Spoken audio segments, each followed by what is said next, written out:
Bonjour à tous, alors aujourd'hui une petite vidéo pour vous présenter la pêche au jerkbait.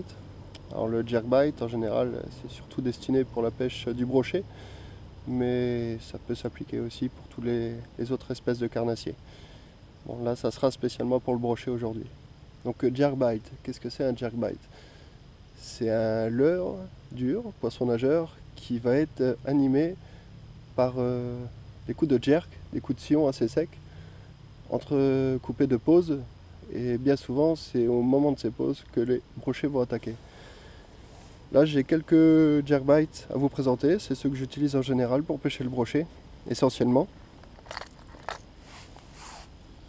Donc ici vous avez le Squad Minnow de Ilex, le 95, donc 9,5 cm, c'est vraiment une des références pour la pêche du brochet. Là vous avez deux modèles différents. Vous voyez que celui-là a déjà quelques coups de dents. Donc vous avez différents modèles dans les jerks, c'est-à-dire que vous avez les coulants, les flottants et les suspending. Alors pour le brochet, je vous conseille vraiment les suspending, c'est-à-dire que quand vous ferez vos animations et au moment de vos pauses, le leurre va rester entre deux eaux et c'est bien souvent à ce moment-là que le brochet va sauter dessus. On verra tout à l'heure en action si un brochet veut bien s'y attaquer. Ensuite, deuxième référence, c'est le pointeur, qui fait, si je ne me trompe pas, 10 cm aussi. Le pointeur, on l'appelle également le bifreeze. C'est vraiment un très très bon leurre, c'est l'équivalent du Squad Minnow. Vous regardez, franchement, ils sont très très proches. Ils nagent à peu près à la même profondeur, c'est-à-dire 1 mètre, 1,50 m, pas plus. Voilà. Ils sont tous munis de billes. Donc c'est vraiment un excitant pour le brochet. Alors un leurre un peu différent, c'est le Zip-Bite Orbit en 110 cm. 110 mm, pardon, donc 11 cm. Donc ce leurre, la différence qu'il a avec les autres, c'est qu'il n'a pas de billes. Ça peut vraiment faire la différence sur certains poissons difficiles.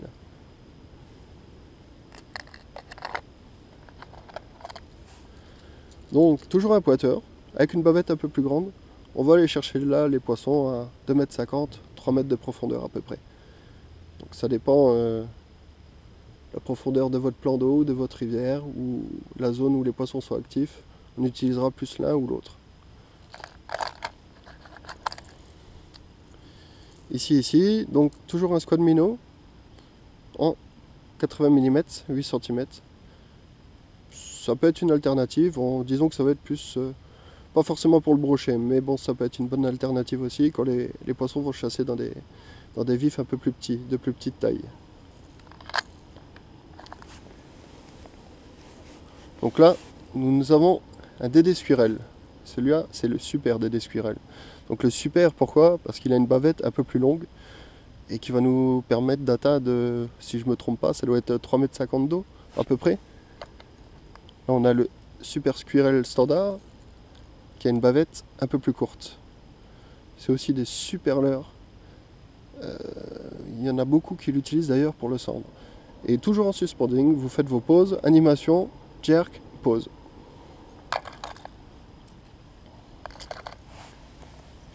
Ensuite, toujours dans la gamme Zip-Bite, un Orbit. Alors vu sa petite bavette, il nage à moins d'1 mètre de profondeur. Très très bon leurre pour le brochet. J'ai fait des cartons sur ces leurres. Pas le modèle là spécialement, mais plutôt sur celui-là. Alors regardez son état, il est vraiment arrangé, c'est pas pour rien. J'ai dû sortir au moins une cinquantaine de brochets rien qu'avec ce leurre là. Alors disons que l'avantage qu'il a, comme je vous ai dit, c'est que les orbites ne font pas de bruit. Il n'y a pas de billes à l'intérieur. Ils ont une nage magnifique, avec un rolling terrible. Et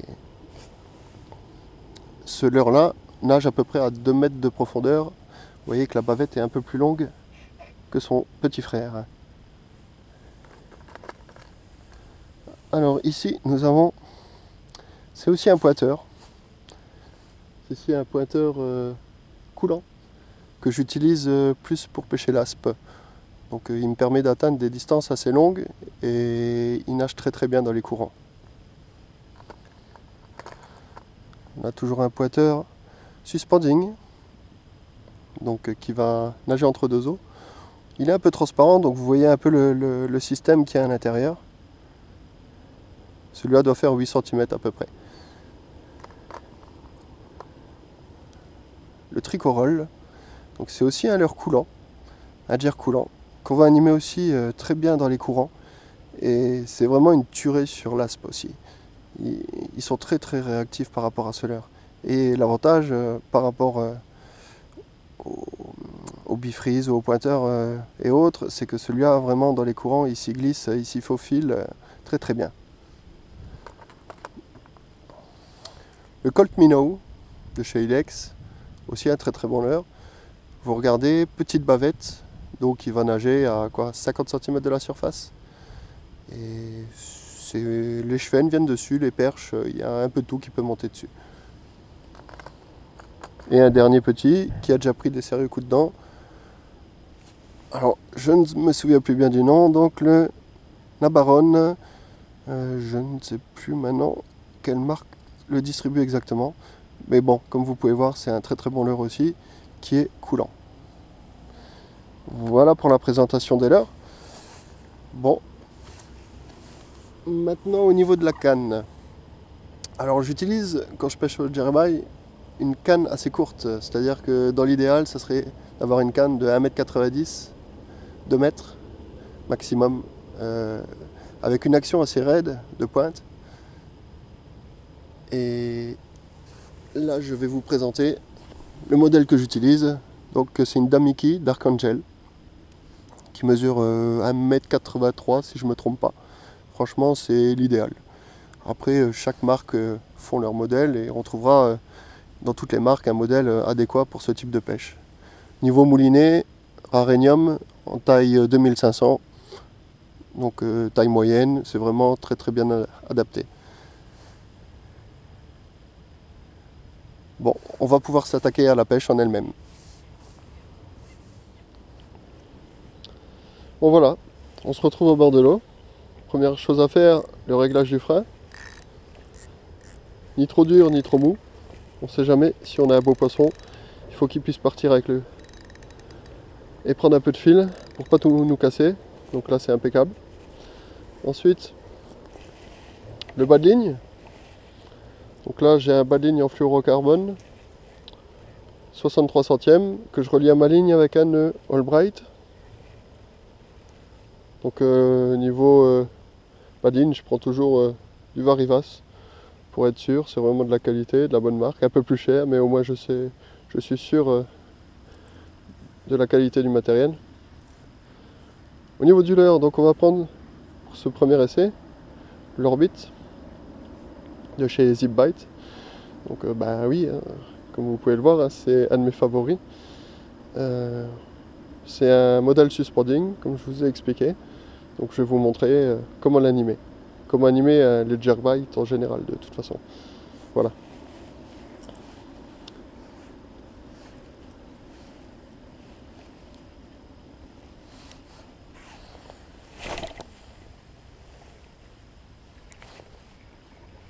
On va pêcher le canard. Donc, concernant l'animation, c'est un peu la caméra. Donc c'est canne basse. Comme j'ai expliqué, c'est par tirer. Entre coupe et de pause. Il faut faire attention puisque c'est bien souvent aux pauses qu'on a les attaques.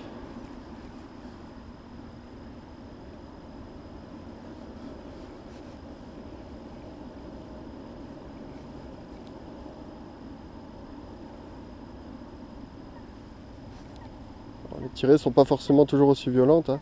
On peut faire des petits twitch plus courts, plus brefs, il faut un peu tout essayer. Ça peut varier d'une journée à l'autre, il faut les faire réagir de différentes manières. Pareil pour les pauses. Une pause peut durer 1 à 2 secondes, 4 à 5 secondes, voire 10-15 secondes, ça va voir. Donc en eau froide, on va bien souvent laisser des pauses un peu plus longues. Les poissons étant moins actifs, on va leur laisser le temps d'arriver jusqu'au leurre et de les attaquer. Alors faites toujours attention aux bordures quand vous arrivez. Faites toujours vos pauses en bordure. Il y a souvent, très souvent, des suivis jusqu'en bordure.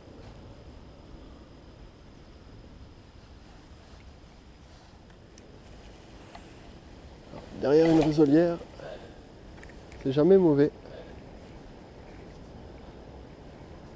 On relève un peu la canne, vu que le leurre descend à plus de 2 mètres, pour qu'il se décolle un peu plus, pour ne pas racler le fond. On ne sait jamais, il peut y avoir des obstacles. Les longues pauses.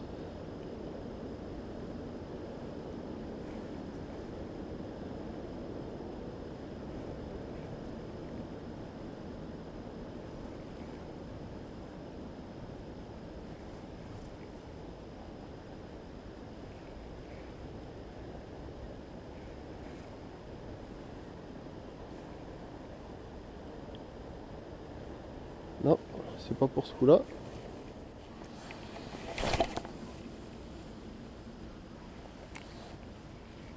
Alors, un des gros avantages d'avoir une canne courte, regardez, quand vous voulez jerker,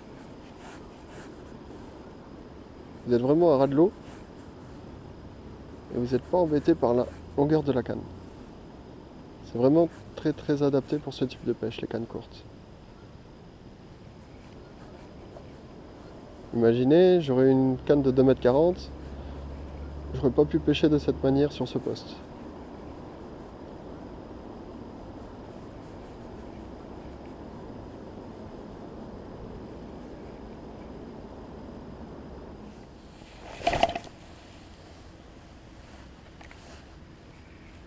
Alors un autre avantage du ZipBite, c'est qu'il a un système de piston incorporé dans le leurre, ce qui fait que malgré sa petite taille, il se jette très loin.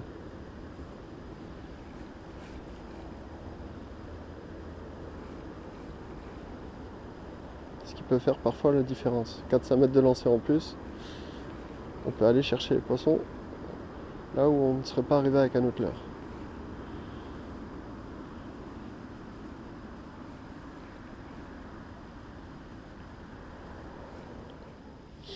Alors la visibilité étant assez réduite, et vu que mon orbite donne pas de résultat, et sachant que ce n'est pas un leurre bruiteur, je vais opter ce coup-ci pour un leurre bruiteur, le Squad Minnow, qui lui a 2 billes à l'intérieur, qui vont faire le travail. Attention, c'est très piquant. Donc ça peut faire la différence dans une eau un peu sale. On va essayer ça. Alors l'animation reste la même. On jette, petite tirée. Bon là on sent que c'est un peu plus lourd. L'orbite fend un peu mieux l'eau. Celui-là est un peu plus large, donc il brasse aussi un peu plus d'eau également.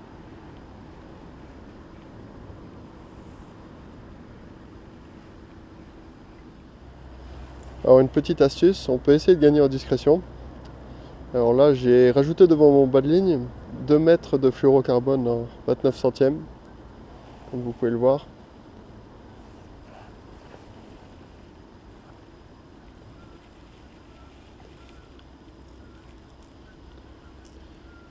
Et j'ai relié directement mon leurre sans agrafe avec le fluoro. Alors bien souvent, surtout sur une tresse colorée comme ça, jaune, ça peut faire fuir les poissons. Si l'eau est assez claire, ils peuvent la voir. Donc cette invention de 2 mètres de fluorocarbone peut faire la différence. En plus de ça, ça va limiter les vibrations dans l'eau, puisqu'il faut savoir que la tresse émet beaucoup de vibrations dans l'eau. Donc ça peut jouer aussi. C'est un petit plus pour notre ligne. Et il vaut mieux mettre tout de notre côté. Toutes les chances de notre côté. Donc ce coup-ci, on va essayer un Lucky Craft Bifreeze, aussi appelé pointeur. Donc très proche du Squad Minnow. Il a peut-être un bruit un peu plus grave au niveau des billes.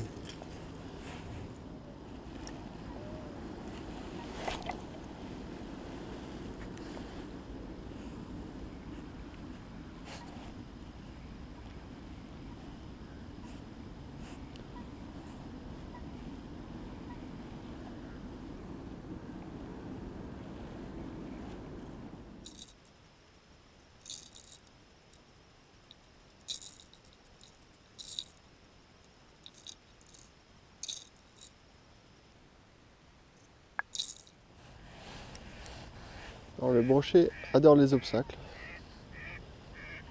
Donc on va dire que les postes où il y a des arbres morts, des arbres dans l'eau, des haies, sont des postes à exploiter en priorité. S'il n'y a pas d'emmêlade.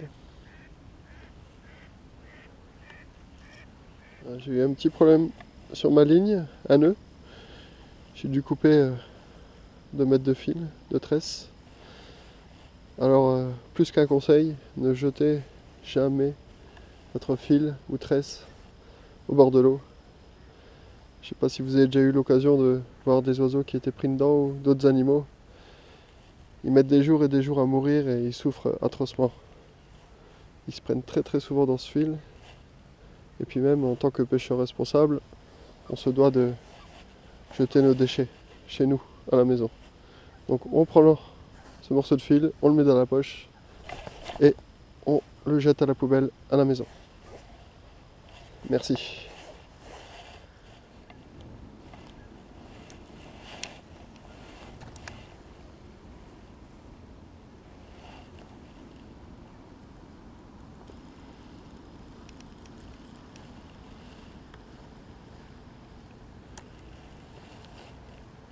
Alors pareil, si vous trouvez la ligne de quelqu'un d'autre dans l'eau, laissez pas le fil, embarquez-le aussi. Le flotteur là, il a l'air joli encore. Ça fait pas longtemps. Un petit caperlan. Mais bon, sacré fil hein, qu'il y a dessus. Je sais pas qu'est-ce qu'il pêchait, mais...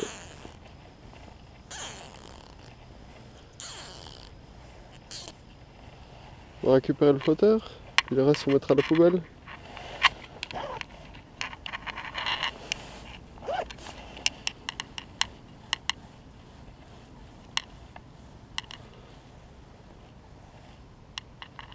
Ça fait un peu gros hein, pour pêcher à l'asticot. Hein. Ne me dis pas que c'est encore... Oula, on voit vraiment de tout. Hein. Un morceau de plastique. Alors, je sais pas où il serait allé. Comment il aurait fait pour pêcher quelque chose. Hein. Et regardez la ligne. C'est au moins du... Allez, 20-25 centièmes en tresse. Hein. Bon. À la poubelle.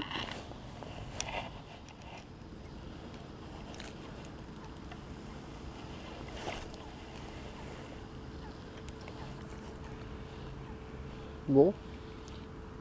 Il n'y aura pas de poisson aujourd'hui.